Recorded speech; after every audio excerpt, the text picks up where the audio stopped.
Welcome to the Evergreen RX, your prescription for living well. Here, we're all about self-exploration, intentionality, and working with our mind, body, and soul for healing and growth. I'm your host, Hayden. I'm in my 20s and in search of connection, fulfillment, and ways to make sense of the world. If you're down, join me as I explore tools to bridge the gap between external reality and our deep inner worlds, discovering our own prescriptions for health, wholeness, and expansion. Hello, welcome back to the Evergreen RX. Today we are going to be talking about friend breakups. So I just have to, off the bat, start with the fact that I am nervous. This is probably the most close to home episode I'm doing this season, I guess.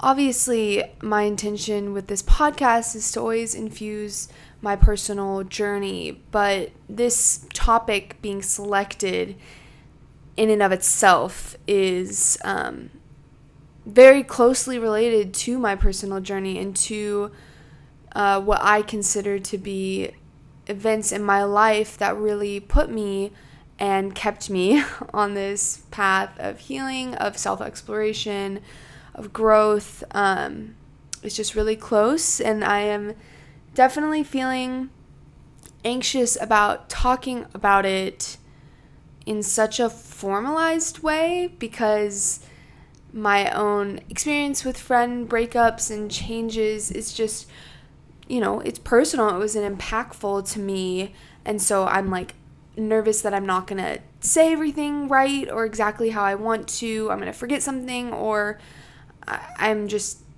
not going to get it all out in a 30-minute episode, which of course I'm not. I know that. I know that that's too much pressure, and no one, hopefully listening, is expecting that of me, but I think I'm just expecting it of myself because it matters so much to me. And speaking to anyone out there who might have gone through a friend breakup or is going through one and trying to navigate it, I just feel so heavy on my heart, kind of the intention or the desire to speak to you, to speak to that experience and heartache in the most comprehensive way that I can. And so I'm just feeling nervous. So I just want to put it out there to you guys and say, hey, that's where I'm coming from.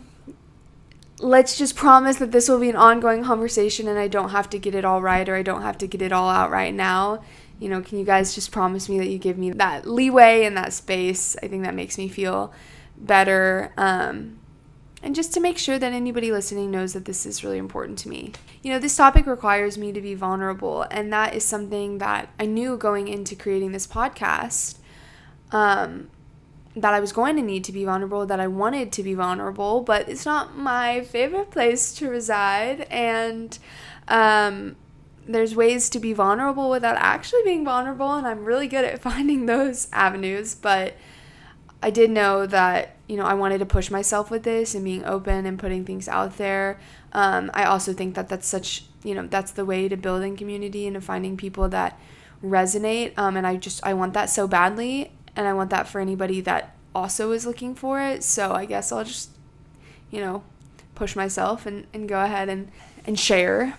But yeah, so all of this to say, let's dive in. We'll start with personal experience.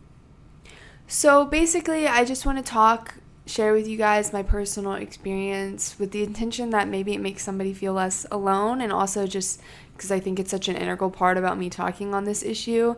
Yeah, I have training as a therapist on relationship and communication and how to navigate changes in relationships, but really I feel like so much of my opinions on this are formed through my personal experience. And I also want to spend some time talking about, why relationships change. It sucks, and we probably all would prefer not to, but talking a little bit about why that happens, and the different ways to kind of understand what's going on. And then, of course, I would like to share some skills with y'all on how I think, you can navigate and handle these, whether you're on the end of needing to change a relationship, a friendship, or you've been on the receiving end of someone changing their relationship with you, and providing a little bit of support for that. And at the end, because this is such a special little hidden topic, I've pulled a tarot card for this topic and for anybody maybe going through transition or loss in friendships, and I'll talk a little bit about that and hopefully give a little, extra support and love. Okay, so friend breakups, friend changes, friend drama, heartache, those experiences have been aplenty and very formative in my life growing up, and definitely was the first type of issue that I faced in my life that got me to go to therapy. So when I was in middle school, I had a best friend. We were the classic best friends. We loved to do everything together. We had all the same interests. We talked about guys that we liked. We had our own secret code. And when I say that, I mean legitimately secret code, that we had a notebook filled with just symbols that we came up with, writing full ass letters back and forth to each other in this code. So we were tight. And at that point in my life, all I had ever really experienced was best friendships. I had a childhood best friend, and then I met this girl in middle school, and obviously I had other friends, but I was really just a best friend girl.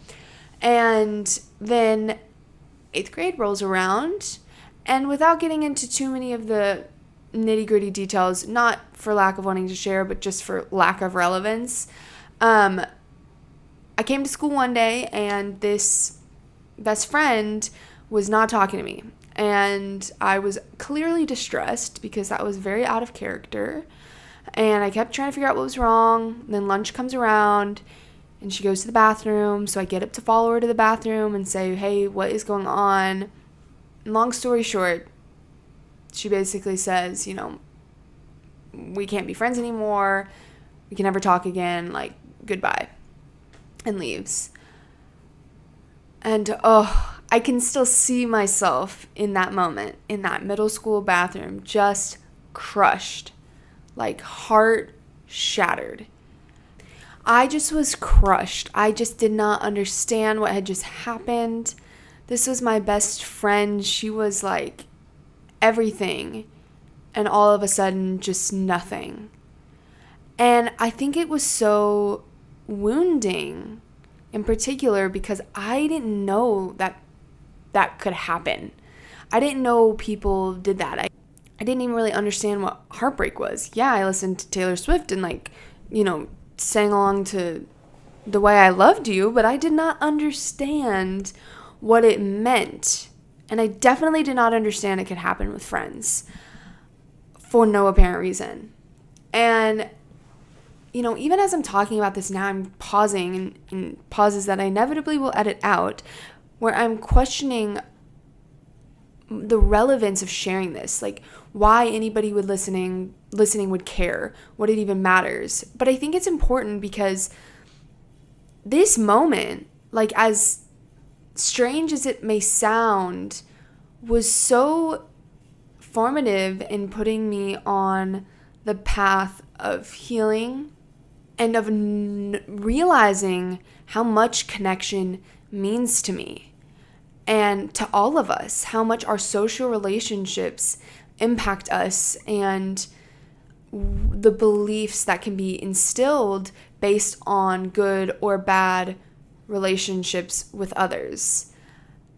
And it was just in that one moment, everything changed. And honestly, I have, this person to thank in some ways, because I really do believe that experience was a very influential one on me ending up pursuing counseling and becoming a therapist. And it's funny because I also talk about this knowing that this person now, way later, many years later, came back, reached out to me, apologized. I mean, in a very honest and heartfelt way. And like we're kind of chilling now. We're kind of just like good with each other. And I know this person follows me on this account and might listen to this. If she hears this, then hi, cool. You know who you are. And now you're hearing a little bit more about the impact. But that's fine. But yeah, this experience was just so formative and also makes me such a strong advocate in saying that like friend breakups hurt. They hurt so bad. And I spent a lot of time undermining this experience and having it undermined by other people that ever knew about it, because it was like, oh, it's just a friend. It's like, wouldn't make more. It's not, it wasn't romantic. It's like, it doesn't hurt the same. But it can, and it does. We share our lives with people in whatever capacity it may be, and all of those relationships matter. Maybe me talking about this makes somebody feel less alone in their experience, but I think it's also just important to know. And if I'm creating this community to share our lives and our healing journeys together, then I guess I have to share that. So that happened. That was, formative. That point forward, continued making new friendships. I had friend groups in high school that like fell apart in front of my eyes. That hurt. Was also a little bit triggering to my, wounding around friends, and that hurt. That was really hard, and just having the experience put back in my face again that friendships don't always last forever, and sometimes you really don't get to control how they end or why they end. And that was very hard for me to learn. And now here we are, and I'm in my 20s, and I'm working through, I've healed some shit, I'm like doing better, and I've gotten to a point of like, oh, friendships don't always last, they don't always stay the same, and sometimes that's something that I choose, that I want for my own life. And what does that look like? Because now I'm like, I don't want to hurt anybody like I've been hurt, but like, what does that even look like? Nobody taught me. I mean, all I had ever experienced was that friend breakups sucked, hurt, came out of the blue, and I couldn't have any control over them. And now as an adult, it's like, oh, friend breakups or friend transitions don't have to be like that. But what does that even look like? That's kind of what I want to help with here, and why I said navigating them, because I'm at a point in my life where I am navigating friend changes, and I've been just trying to figure out what that means. And so I thought maybe I could share something with you, maybe just still some of my hours spent in therapy and in therapy classes, and distill them down into something that you can use in your own life, because relationships are complicated. We're always negotiating boundaries. We're always negotiating what works and what doesn't. And it's a challenge. And I think it's something that we could all talk more about. So I listed out a few places where I think friend breakups kind of come from. One of the biggest ones being the myth that friends don't fight. And this is pervasive and harmful in the sense that leads to a lack of communication between friends. And then you're going through all these life transitions, you're growing up with someone, and you're not communicating. Resentment builds, anger builds, needs aren't being met. And sometimes, as we're talking about, all anyone ever has learned or knows what to do is to just cut it off, just end it. And that's awkward, or you don't want to hurt the other person, and so maybe you don't ever talk about it, and it just kind of fades away, or you ghost the person, and it's like hurtful on both sides, and it can be hard to process and to move on without any closure. Another thing is just lifestyle or situational changes. Maybe you met someone in school and you no longer go to school together, or you had a friend that was like your party friend in college and you no longer really go out and drink, so you don't have anything in common anymore. Another thing is, it can be a side effect of changing, of growing, a side effect of therapy. I talked about this in a past episode that, a risk, quote unquote, of therapy is that you change and that sometimes your relationships change with you and sometimes they're not able to. And that can mean the need for changes in your friendship. Maybe you also start to notice more toxic patterns or things you don't like in friends that you used to think that you got along with. The last thing I wrote down was that friendship breakups, endings are a part of life, unfortunately. And I tried for a long time to not acknowledge that. I tried to protect myself from the pain and the inevitability that not every relationship is meant to last forever. Not every relationship is also going to end in the dramatic and heartbreaking way of my middle school best friend. But they don't all get to last forever, and that sucks. And in turn, I think for a while I ended up isolating myself. Maybe not so much physically or socially from people. I would still interact with people. I still had friends. But I think on an emotional level, and this is still something I'm working through, on really letting people in, letting people get to know me, letting people really see me. I didn't do that for a really long time because I thought maybe it would hurt less if the relationship ended. And I know now that that's not true. And all it does is it just keeps you in a box for however long the relationship does last. And so, you never are able to experience the fulfillment, the connection, or the joy that can come from having really intimate and meaningful relationships with people. So, like I said earlier, I'm really hoping talking about this, starting a conversation in this community about friendships can do is just really make people feel less alone, and maybe the pain that's been caused by friendships and feeling like, oh, I should just get over this, or like it doesn't really matter, or just in noticing your relationships changing. I think a lot of my audience is aimed at people in their 20s and 30s, and that's a huge transition time. So probably all of us are going to face this more than once.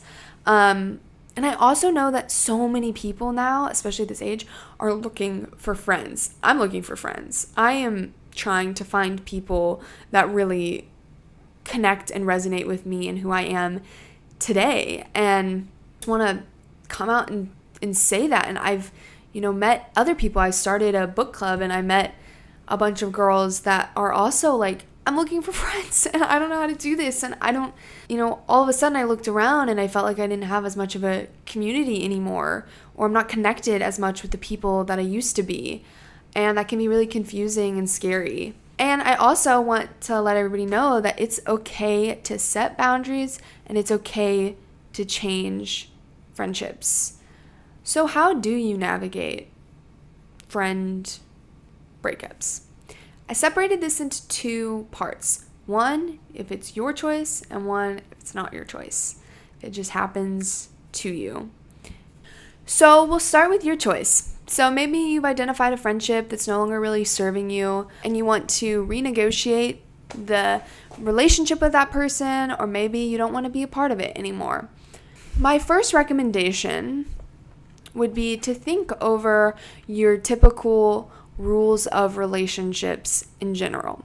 So what I mean by that is kind of what you expect from relationships. What are your needs and wants? What are your non-negotiables? If somebody does a certain behavior that you're not okay with, what is that? Do you know? Have you articulated? I think a good example is in the dating world, people are a little bit more, I think, apt to think of their non-negotiables. I've heard a lot of people say, if if somebody I'm dating is rude to a waiter and doesn't tip, that is just a no-go. I just will not continue to see them. But we don't think about that as much with friends. So really laying out what it is that you need and want in a relationship, and then considering your pyramid of friendships. Another shout out to my therapist, Barb. She's been talking to me about the pyramid for so long. And basically, it's just that not every relationship is on the same level of intimacy. I think this is something that our generation is like a little bit skewed on. I don't know why. I don't know if it's the way that the internet gets us all connected, or, you can be in constant communication with people that you don't even really see that much. Relationships like have levels. You might have your coworkers, you may be like neighbors, you have your best friend, you've got acquaintances, you've got good friends, you've got whatever. They're at all different levels of closeness, and not everybody can belong up at that little top triangle of the pyramid. And sometimes people shift up and down on levels. So if you imagine the bottom of a pyramid, that the widest part, that could include like your neighbor, like the person you see walking their dog every other week when you're out in your yard or something, like, that's pretty neutral friendships. And then as you go up the levels and you're getting into more and more narrow groups that maybe have less people in them, that could be like school friends, coworkers. The next level up could be like the cousin you're really close to and like your high school best friend. And the level above that is like your ride or dies right now. And people might move along that spectrum. And sometimes people can even move from the very top to pretty close to the bottom. And that takes some finesse. That takes, I think, a little bit of skill to move relationships from the top to the bottom. But I am going to talk a little bit about, maybe some tips on how to do that. But just really understanding that pyramid, and maybe just thinking about people in your life and where they are in the pyramid versus where you might like them to be. You might even find yourself asking if this person has a spot on the pyramid any longer. So now that you kind of laid it out, and maybe you're thinking of a specific person that you want to change your relationship with, maybe there's a need that you would like them to be meeting that they're not, or a certain standard of relationship for the part of the pyramid that they're in. A good question to ask yourself is, are they willing and able to meet blank need?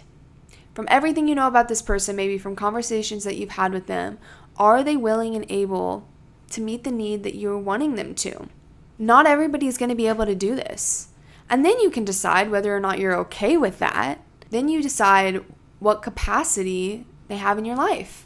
So maybe the frequency you see them, or how close you are. Maybe the types of things that you talk to them about. You might have a friend from school and you are fine having them in your life, but you're going to keep it more towards, school, or just catching up on, how their family is doing or how work is going. And you see them for a 30-minute lunch every month instead of seeing them for dinner every other week. I think the more that we're able to infuse our relationships with the flexibility and kind of creativity of what all of the different levels look like, the more we're able to navigate, I think, maintaining relationships with people in a way that feels good, and avoiding that lack of communication, lack of knowing what's wrong, building up resentment, and then just having to end it, or being stuck in a relationship that doesn't work for you for a really long time.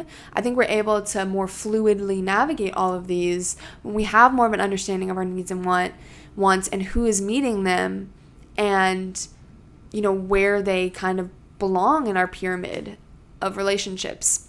So if you've gotten to this point and it feels safe to do so, I'm saying safe because there's an exclusion with some relationships that feel they're toxic, or this person has been super harmful to you, or they're very degrading to you. You've tried to communicate in the past and it doesn't work. Those are exceptions, and I don't want you to put yourself in, an unsafe or potentially harmful situation.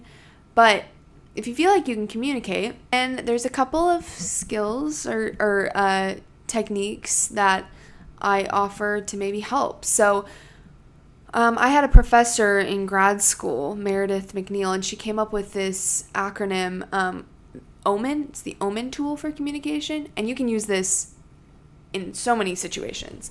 But basically what it is it's observation, meaning, emotion, and need. So talking about what you observe, talking about the meaning you're making from it, maybe the story that you're making out of it, then talking about how it makes you feel, and then what you need to see different. So maybe there's a friend that you have and you have a pretty good relationship, but she never seems to be very happy for your successes. And she tends to say a negative comment or kind of brush them off. And that bothers you. You could say, what you've noticed, which is, I've noticed when something good happens in my life that I'm really excited about, I don't feel that same level of excitement back from you. And sometimes I feel even like you are negative towards my success. The story I'm making of that, or the meaning I'm making of that, is that you're not happy for me when good things happen and you don't want to see me succeed. That makes me feel emotion, hurt, and sad. I find myself not sharing things with you that I normally would like to. Last, need. In this friendship, I really want to be able to share my successes with you, and I'd like to see you be happy for me in return. So that's an example of the Omen tool. Another classic communication tool is from DBT, which is a therapy modality created by Marsha Linehan, and it's the Dear Man tool. It's a longer acronym. I'm not going to go through all of it, but it's similar to the Omen tool, but it, has some parts about like appearing confident. So there's a little bit more to the Dear Man tool, and there's a lot of examples online with that one. So I will definitely link that below. But those are just some helpful tools to hopefully be able to express your needs or your wants in that relationship and what you've identified in a healthy way. And something to keep in mind when you do this: everyone is entitled to their own response to your boundary or to whatever you communicate with them. We don't get to decide how people respond, and we don't get to decide what they do for themselves. Maybe they're going to meet your need, and that's awesome, and you've really built another strong layer of trust and communication in that relationship, but maybe they won't. Maybe they decide that that's not something they can do or something that they want to do, and that is okay. They are allowed to have that response. Our job is to just work with what that brings up in us when they do. And maybe you really wanted something from a friendship, and you wanted this friend to be able to meet this new shifting need, or to be able to be in the level of pyramid that you wanted. And it's disappointing when that doesn't happen. But that's another level of something to just work through and to address, because stuff like this is never as clear cut as we wish it would be. And I just say this as a good reminder on: be proud of yourself for communicating, for being upfront, for using your healthy tools. Don't let the other person's response dictate your behavior. And understand that we can only have so much control in relationships. They're a two-way street. That person might also have feedback for you that hopefully then you can take in and decide what you want to do with it. If you're really applying this and you're really curious, always just send me a DM if something comes up and we'll talk. And, I just think I'm trying to lay things out that are helpful, but I just know stuff like this is so complicated. And I can't possibly put it all into one short podcast.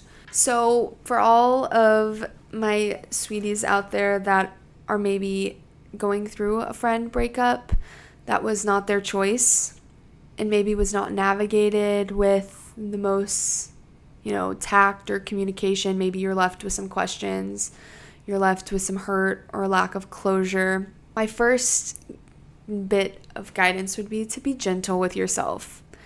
Let yourself have your feelings about it. And know that it's valid. It's like what I said at the beginning. Friendship breakups hurt really bad. And while not many people are really writing songs about it, it can be similar pains. We love people that we bring into our lives. We let them into our lives. We let them see us and get to know us. And when it feels like there's a rejection to that vulnerability, it can be really, really painful. And you can take what you need to be able to process it. I think if it's safe, if it feels like a relationship where it's possible to ask questions or to reach out for some closure, I encourage you to do that. In some of the relationships that I've had into my life, I wish I would have been a little more active on asking for closure or for asking questions. We're all just trying our best, and especially growing up as a teen girl, dealing with other teen girls that didn't know or didn't have the most skills. communication was not always there. And I just would take it and kind of move forward and just think, take the high road, leave it in the past. But I do wish that I would have reached out to some of those friends that it felt safe with to say, hey, what is going on here? Did I do something? What changed? Or to just say how I was feeling, because that also was important. And I think sometimes I just went off of the other person's word too much. It doesn't feel safe to get that closure with that person, or maybe you just want to do things a little different. I think journaling about, your feelings, and you can even write a letter and burn it over a fire or send it up in a balloon, whatever helps to feel like you get a little bit of closure on that relationship. I also think reaching out for support, reaching out for the people in your life who you do have really strong relationships with, this can help combat maybe some of the fears you have around why somebody would no longer choose to be in your life and what that means about you and your value and your lovability. I think you can also reach out for help in that. I don't know what I would do without my therapist and my support over the years, helping me kind of unwind beliefs that got instilled so quickly after being rejected by someone without much explanation and without really understanding and having a lot of thoughts on what did I do? What's wrong with me? Is anybody ever going to want to be friends with me? Is anybody going to like me again? This can also help with maybe reducing some of those protective parts that want to just jump in and isolate you and keep you from building relationships again and try to, stave off feeling heartache like that. Also, if you do get feedback from a friend, if someone does communicate with you things that they didn't like in your relationship or maybe that they wanted to see different, it can help with processing that feedback, taking it in, seeing what resonates with you. Maybe somebody gave you some really helpful information about how you are in relationships that does point to an area of growth, and kind of helping have someone parse through that with you and knowing what's yours to take and what's yours to leave with that other person, so that you don't just dismiss responsibility in the feedback we get in relationships, but you also don't take too much on. My last little thing to those who might be hurting from losing a friendship is just, like I've been saying, knowing that this happens. You're not alone in this. It doesn't mean you're a terrible person. It doesn't mean that you're not going to have friends again, or that friendship that you did have, it doesn't mean that it was all bad. I feel like now, and even before my middle school best friend reached out, I was able to get to a point of taking the good of that relationship, and appreciating it for what it was, even though it ended in a way that I never wanted. Okay, so I'm hoping I got some of my points across, and maybe providing some support for any of you going through this, and just connecting through this asynchronous format, me to you. I really hope that you felt some of my heart through this. This is so close to me, and like I said, I will be talking about friendships more in the future, other aspects of it. Connection is just huge for me. I'm getting super into astrology, and my God, my birth chart is riddled with the importance of connection and friendship. I mean, it is just like I came on this planet for that in some degree, and so I want to keep the conversation going. And before we finish up, we've got the dose, and the dose is super fun today. Like I said, I pulled a tarot card for anybody that is going through a friendship loss or transition and needing a little support. I pulled Temperance, which if you're watching the video version, here's my tiny little tarot card. Temperance is one of my favorite cards, actually, and traditionally it really symbolizes divine support, kind of that connection between us and a higher power, whatever that may be, and feeling that support. It's almost like we're doing our work in our life. We're trying to make good decisions. We're pursuing our dreams. We're, making choices. And then that other 50% that is, being supported by sources outside of ourselves for, our highest and greatest good.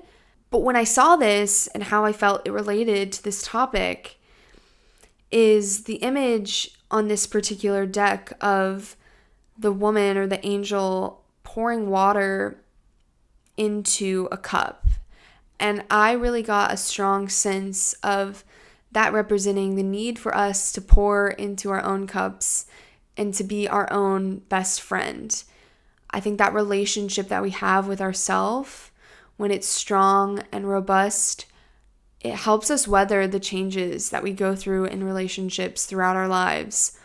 I pulled a card from a different deck for myself, just recording this, because I was nervous and because it matters a lot to me. I wanted support. And the card that I pulled, the word for it is sanctuary. And basically it was all about creating that sanctuary, that safe space, that home within ourselves that we can always return to and feel safe in no matter what is happening in our world. And I just feel like that card and temperance are both just showing me and offering to any of you who need it that reminder of returning to that home within ourselves. Being there for whatever you need, caring for yourself, and knowing that you are intrinsically worthy, you are intrinsically lovable. And sometimes that can be really hard to hear or hard to believe. But in times like this, in times of transition or loss, returning to that home and supporting yourself, pouring into your own cup. So that's my challenge for you this week. How can you pour into your own cup? How can you be there for yourself and be your own best friend, as cheesy as that may sound? Because I think that really empowers us in going out and having these conversations with people in our life that might be hard or uncomfortable. And it also empowers us when going out and making new friendships and showing up and being vulnerable and being authentic. And the more we do that, the more we will be met by that authenticity by other people. And then we are surrounded by strong, beautiful, flourishing relationships, which, if you're anything like me, which I think you might be if you're listening, that's our bread and butter. That's what we want. Beautiful, nurturing relationships. And it's out there for you. Well, thank you so much for listening. As always, reach out to me, send me an email, send me a DM if you have any questions, if you just want to talk, if you want to connect. I'm there. I also will have those 2 tools that I listed in the description of this episode. And I will catch you in the next one.